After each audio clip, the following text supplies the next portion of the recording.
Hey guys, Beth Rowles here. I want to talk about sibling rivalry today with little children. My kids are 3 years old and 1 year old, and my daughter, the older one, hits my son just because it's funny. So what we deal with is a little bit different than resolving conflict with older children. So let's go into a little bit about what we can do with toddlers. This is inspired by the book Playful Parenting by Lawrence Cohen, and it's got really great ideas because playful parenting is especially effective with this age group, and you really want to master it. And it's funny because mastering play is like you just have to kind of go back to be a kid again, and my husband is really great at this. So here's a few key points to hit to help resolve it, and you can try all of these things and see what works for you, and I'll post them in the comments too. So number one is give encouragement to inspire confidence. So you want to just stand by, not interfere, not be anxious, not react, but encourage them. I'm sure you guys can work this out. Anyone have any ideas? And see what they come up with. And then another thing to do, instead of making them say I'm sorry, is just say, your brother's really upset. What can we do to make this right? And then you give them a chance to make it right and to apologize in their own way or give a hug, which is usually what my daughter does. The next thing is to flood your child with love and affection and fill their cup. This is probably the most important thing, because if a little kid this age is just pushing them down because it's funny, it probably means that they have a need that's not being met by you. So, to move to another book, we want to find your child's love language. So you may have heard of this book, The 5 Love Languages, before when dealing with relationships with your spouse, but it also applies to all relationships because everybody feels love in different ways. There are 5 different ways. That's physical touch, words of affirmation, quality time, gifts, and acts of service.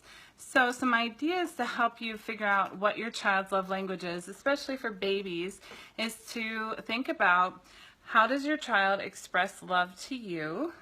How does your child express love to others? Listen to what your child requests most often. Notice what your child most frequently complains about. And then you can also give your child a choice between 2 options and see what they choose more frequently to help you narrow it down. So from this, I quickly found that my daughter's love language is definitely physical touch. She's a bigger 3-year-old because we're big, and she still wants to be carried all of the time. So what I need to work on with her is giving her that time to just hold her for a while and give her what she needs there, and find other ways to fill up her cup, because when she pushes him down, it's her way of saying, my cup's empty, I'm afraid it's not going to get filled up, or it's getting low, I don't know what else to do. It looks like he's getting his cup filled. When is mine going to be filled? Which is really a common thing for adults as well. Everybody's looking to see who's going to fill up their cup, and until we learn the skills to fill it up on our own, then we're going to be going towards others. And kids especially, obviously, need us to do that right now. So then another thing that you can do with them is to let them give love and affection too. Girls, this is really easy because they'll do it with baby dolls, with pets, with their friends, with their siblings. My daughter loves to hug her little brother, so give them the opportunity to give love and affection as well. You also want to protect them. So they have freedom, but they don't have a license to hurt each other. So make sure that when you can step in, you are stepping in.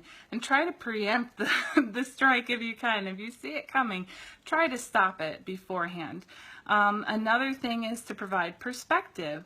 So you're just going to listen to your children here and point out their position in a relaxed way. So I can see that you want this toy right now, but that he's playing with it, and you just talk about what they're feeling and needing.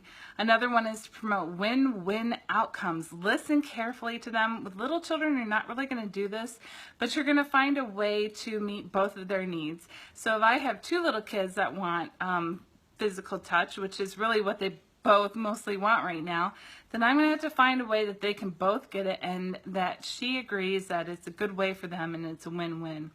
You also want to be playful, and this is the most important thing in this whole book, Playful Parenting talks about it. My husband is great at this, but there is a little bit of a method to it. When they are having a conflict, get down with them and just be silly. Act out the theme of the conflict.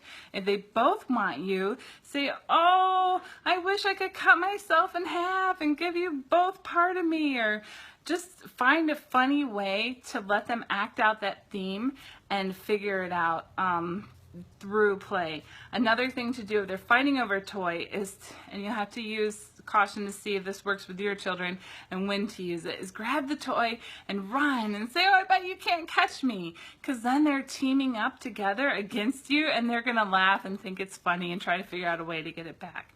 So that's another good one. And then another thing is to be really silly with a playful voice and do a play-by-play commentary. This will again work better if they're older, where you're repeating what they tell you their needs are to the other child, and then turn your head and repeat the need to the other child and just be silly about it. And then finally, give up the search for equality. Your kids aren't always going to get the same things. Life's not fair. We all know this. So all you need to do is hold space, as we call it, or just hold your child and talk to them when they're upset and sad because brother got a new toy and they didn't. You know, give them what they need, and what they need is their cup filled. So I hope this helps. Fill your children's cups. Figure out what their love language is. Check the comments. I'll talk more about that. And if this helps you, please share it. So thanks for watching. Have a wonderful day, guys. Bye.